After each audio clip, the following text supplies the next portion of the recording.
নমস্কার সকলকে, আমি সোমা চক্রবর্তী অলরের তরফ থেকে আজকে কয়েকটা জুয়েলারি সেট নিয়ে আসলাম দেখাতে। পুজো তো আসতে চললো, এবার আস্তে আস্তে শপিং করতে শুরু করতে হবে। তো শাড়ি সালোয়ারের সাথে বা কোনো ড্রেসের সাথে পরার জন্য একটা সুন্দর সেট হলে তো খুবই ভালো লাগবে। তো কয়েকটা আমি সেট দেখিয়ে দিচ্ছি। তার মধ্যে ফার্স্টে যেটা স্টার্ট করছি এটা দিয়ে। এটা একটা খুব সুন্দর একটা জাস্ট কানের আর গলার একটা সেট আছে। এগুলো প্রত্যেকটাই টার্সেল আছে, ঠিক আছে? টার্সেল দিয়ে আপনারা অ্যাডজাস্ট করে নিতে পারবেন। এই একটা ডিজাইন দেখিয়ে দিলাম ফার্স্টে, সব থেকে একদম সরু হালকার মধ্যে যে ডিজাইনটা সেটা আমি ফার্স্টে দেখিয়ে দিলাম। এরপরে আরেকটা ডিজাইন আছে, সেটা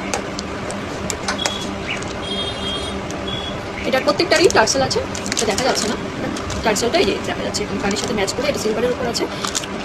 এরপর দেখাচ্ছি এই একটা ডিজাইন, এগুলো কিন্তু শাড়ির সাথে খুব সুন্দর লাগবে, প্রত্যেকটা খুব সুন্দর ডিজাইন, শাড়ির সাথে খুব সুন্দর লাগবে।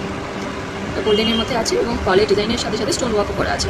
সেমই এটা একটু আলাদা, যাতে কোনো লাল সবুজ স্টোন ওয়ার্ক নেই, জাস্ট গোল্ডেন স্টোন ওয়ার্ক এবং ফলের ডিজাইনটা রয়েছে। এটা পুরোটাই গোল্ডেনের মধ্যে আছে, প্রত্যেকটাতেই টার্সেল পেয়ে যাচ্ছেন। এবার দেখাচ্ছি দুটো টেম্পল জুয়েলারির মধ্যে। এটা একটা ফার্স্টে সেম আপনারা কাটেও পেয়ে যাচ্ছেন ঝুমকো, আর আরেকটা ডিজাইন দেখাচ্ছি এই আগের ডিজাইনটা থেকে এই একটা একটু ভারী ডিজাইনের মধ্যে, খুব সুন্দর দিক। প্রত্যেকটা আলাদা আলাদা প্রাইসের মধ্যে আছে। যদি নিতে ইচ্ছা হয় অবশ্যই আমার সাথে হোয়াটসঅ্যাপে কন্ট্যাক্ট করে নেবেন স্ক্রিনে দেওয়া নম্বরে, আমি ডিটেলস বলে দেবো। আর যদি আপনি আমাদের দোকানে এসে নিতে চান, আমাদের দোকান এটা শ্রীকলোনি বাগাজিতে আছে, আমাদের সাথে এসে দেখেও নিতে পারেন। আর মোর ভিডিও মোর ইনফরমেশনের জন্য আমার সাথে কন্ট্যাক্ট করে নেবেন, ফলো করে নেবেন। Thank you.